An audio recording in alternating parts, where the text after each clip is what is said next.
The National Electrical Code Section 225.34 states that service equipment shall not be located in bathrooms. The code does not differentiate between full bathrooms and half baths. Therefore, the prohibition applies to all bathrooms regardless of whether they contain a toilet, sink, shower, or bathtub. The reasoning behind this rule likely stems from safety considerations. Bathrooms are inherently damp environments due to the presence of water. Electrical equipment, particularly service equipment which handles the entire electrical load of a building, poses a significant shock hazard if exposed to moisture. Placing service equipment in a bathroom increases the risk of electrical shock to individuals using the bathroom. Furthermore, the presence of plumbing in bathrooms creates an increased risk of water leaks.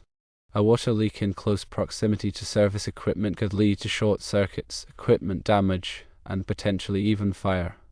The location of service equipment is crucial for safety and accessibility. The National Electrical Code provides detailed guidelines for the proper installation and location of electrical equipment to minimize hazards and ensure reliable operation. Service equipment typically includes the main disconnect switch or circuit breaker for a building's electrical system, metering equipment, and overcurrent protection devices. The main disconnect is required to be readily accessible to allow for the rapid shutoff of power in the event of an emergency, such as a fire or electrical fault. Bathrooms are generally not considered suitable locations for service equipment due to the limited space, potential for moisture, and the increased risk of electrical hazards. Alternative locations for service equipment include electrical rooms, utility closets, garages, or exterior enclosures. These locations provide better protection from moisture, are more easily accessible for maintenance and repairs, and minimize the risk of electrical shock to occupants. When determining the appropriate location for service equipment, it is essential to consult the National Electrical Code and local electrical codes. A licensed electrician can provide guidance on code compliance and ensure that the installation meets all safety requirements. The National Electrical Code is a comprehensive set of standards for the safe installation of electrical wiring and equipment. It is updated every 3 years to reflect changes in technology and best practices.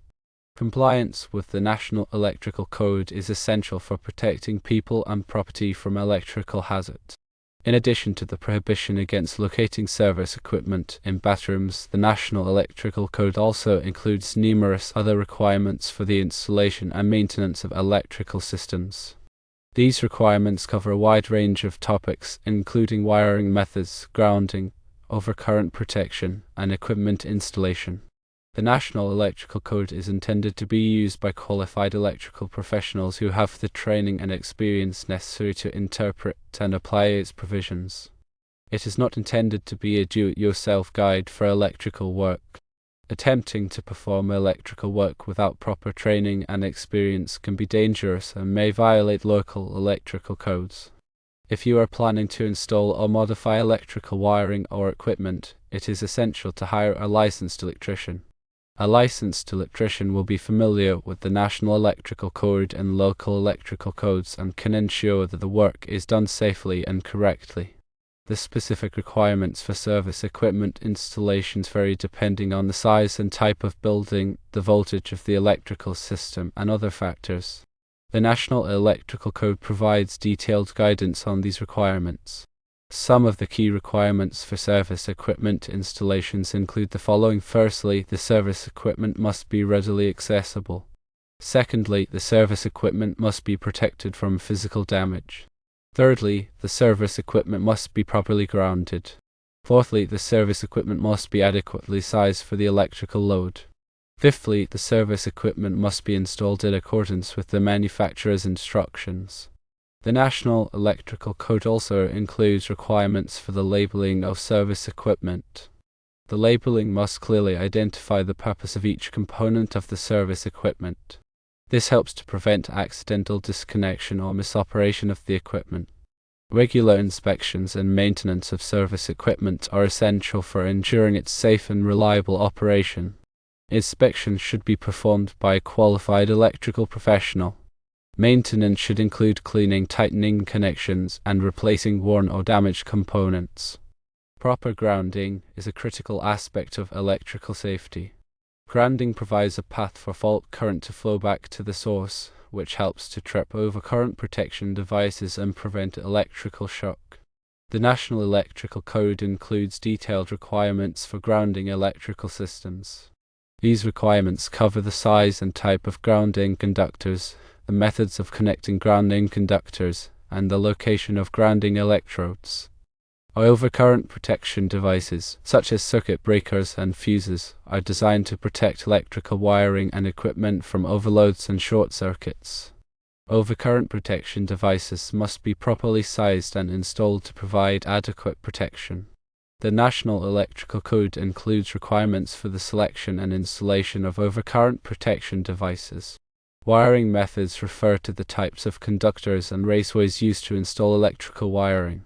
The National Electrical Code includes requirements for the selection and installation of wiring methods. These requirements cover the types of conductors that are permitted for different applications, the methods of supporting and protecting conductors, and the minimum size of conductors. The installation of electrical equipment must be performed in accordance with the manufacturer's instructions. The manufacturer's instructions provide detailed information on the proper installation and operation of the equipment. Failure to follow the manufacturer's instructions can void the warranty and may create a safety hazard. The National Electrical Code is a complex and comprehensive document. It is essential to consult the National Electrical Code and local electrical codes when planning and performing electrical work. A licensed electrician can provide guidance on code compliance and ensure that the work is done safely and correctly. Remember, electrical safety is paramount. Always prioritize safety when working with electricity. If you are not qualified to perform electrical work, hire a licensed electrician. Do not attempt to perform electrical work without proper training and experience. Electrical work can be dangerous and may violate local electrical codes. The NEC is not just a suggestion, it is a standard to ensure safety. Always follow it to the letter when doing any type of electrical work. The specific section prohibiting service equipment in bathrooms, 225.34, is very clear in its intention to prevent electrical hazards in damp environments. No interpretations allow for exceptions. Even if a bathroom is small or only contains a toilet and sink, it's still considered a bathroom according to the code. Therefore, service equipment must be located elsewhere, in a safer, drier location that meets all other NEC requirements for accessibility and protection. This ensures the safety of building occupants and the reliability of the electrical system. If there is any doubt, it's always best to consult with a qualified electrical inspector or engineer. They can provide specific guidance on code compliance for your particular situation. Don't take shortcuts when it comes to electrical safety. It's not worth the risk. The NEC is your guide to a safe and reliable electrical installation.